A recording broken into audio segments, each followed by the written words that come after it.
Möhtərəm müsəlman bacılar, bu mənada hədislər olduqca çoxdur.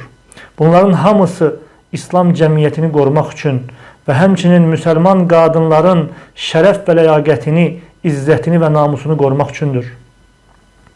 Peyğəmbər sallallahu aleyhi və səlləm xüsusi olaraq qadınlara moizə edərdi və onları cənnətə rəğbətləndirər və cəhənnəmlə qorxudardı. Necə ki, Cəbir ibn Abdullah radiyallahu anhudan gələn hədisdə buyurur ki, mən Peyğəmbər sallallahu aleyhi və səlləmlə birlikdə bayram namazında idim. Peyğəmbər sallallahu aleyhi və səlləm xütbədən əvvəl namaz qıldı, əzan və iqamə vermədən, yəni bayram namazını xütbədən əvvəl namaz qılınır və əzan və iqamə verilmir.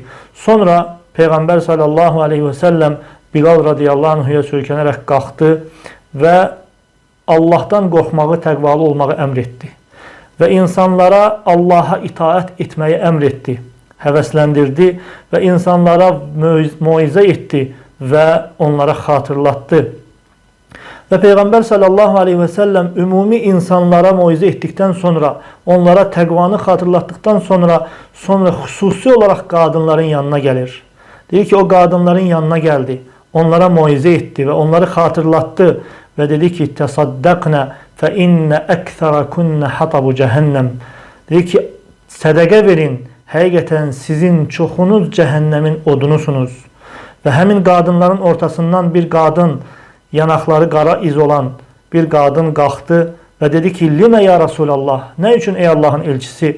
Peyğəmbər sallallahu aleyhi və səlləm dedi ki, liənnəkunnə tukthirnə şəkəh və təkfurnəl əşir. Çünki siz çox şikayət edir və yaxşılıqlara, yaxşılığına və onun yaxşılıqlarına küfr edir, nankörlük edirsiniz. Yəni Allahın qədəri ilə razı olmursunuz, verdiyi ruzilərlə qani olmursunuz, çoxlu şikayətlər edirsiniz və həmçinin də ərlərinizə qarşı nankörlük edirsiniz.